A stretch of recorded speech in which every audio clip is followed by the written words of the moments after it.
It's really tricky because I would say if we were living in like a thought experiment and we had norms in which people just let kids express themselves and didn't make a huge deal of it, I would say parents really don't need to be concerned about something like that.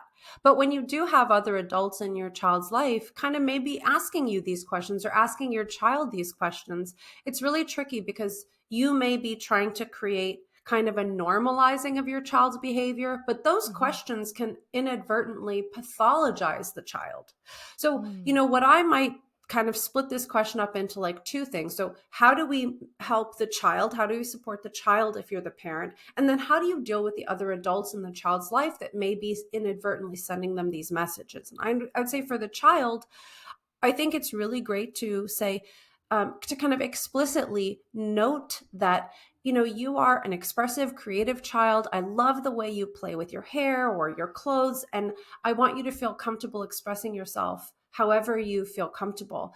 And it's also okay that you are a girl and girls can do that. Or in the case of boys, of course, right? Like if you are a boy who really likes makeup and princessy things, it's okay to be a boy who loves those things because being a boy is awesome and there's lots of different ways to be a boy. Um, you may also want to think about something called sex constancy. So, this is kind of a cognitive skill or ability that comes online kind of between the ages of 5 and 8, depending on the child. And sex constancy is the ability for a child to understand that your biology doesn't change, right? So, if you take a 4-year-old in a kindergarten classroom and you put him in a wig and a dress, a male child, his other peers will say, "Oh, Johnny's become Susie now," right? So they actually think he's like kind of transformed to be a girl. And then only when the kid develops sex constancy will the peers recognize, "Oh, that's still Johnny. He's just wearing a dress and a wig." So this is actually like a capacity that very young children don't really have. So if you have a child who's experiencing, let's say, cross-sex play or cross-sex behavior, you may have to explicitly help them understand that those behaviors and that play are totally fine and natural, but that they're still biologically whatever sex they are, and that's okay, right? So we want to avoid pathologizing that behavior. And Right. then back to your question about the other adults in your child's life, I think it's really hard sometimes, especially for mothers, to assert themselves with authority figures. Like if you as a mom Mm. in your gut know that, just like Lisa said in our book, I know that my child is perfectly fine just the way she is.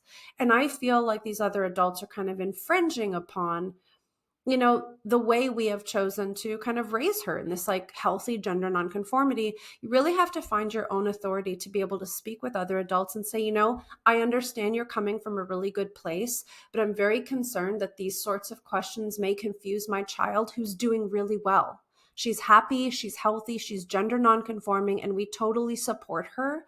So I would really like for you to just stick with the basic questions, or please don't confuse her about her identity, or please don't ask questions about identity because I'm concerned about her mental health or whatever.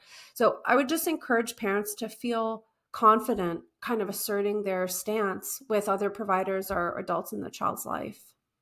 Yeah, I think that makes sense. It's interesting. Like this all is like kind of coming home to roost in so many ways because my oldest, I have two, my daughters are teens now, 14, 17. My oldest daughter is gay. She came out to me when she was 14.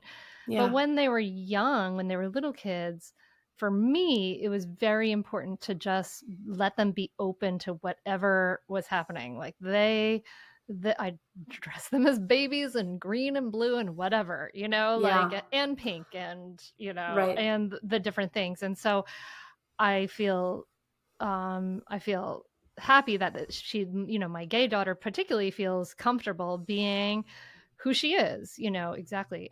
So when we're thinking then about little kids and we were wanting to, accept them, support them, however they are, maybe even showing, showing the models of maybe adults who are also not, it's presenting in the stereotypes of a gender. Um, should parents be using opposite sex pronouns for little kids, in your opinion? Mm. My opinion is that kids are quite malleable, and some of the data is also bearing this out. It seems like using opposite sex pronouns, which is a protocol used in kind of social transition, right? So social Mhm. transition is this process that, again, here in the US is often recommended, whereby parents raise the child as though they are the other sex, right? And there's some the idea is if the child comes to feel like this isn't who they are, they will let you know and they will kind of navigate their way out of that. But in fact, it seems to be that when we do use opposite sex pronouns or socially kind of transition a child, it puts them on a pathway towards the medical process. So, I mean, I certainly would not make a prescription to a family on what to do. Every parent knows their child best and has to trust their instinct. But it is worth just kind of having that information so that you can be informed about it. So, if you decide to use opposite sex pronouns, it may inadvertently tell your child that there's something wrong with their biological body. It may inadvertently tell your child that you are going to continue experiencing this, let's say, cross-sex identity, when in fact we don't know, right? That 60 to 90% data is really Mm. important. We don't Mhm. know what the outcome will be for all of these kids.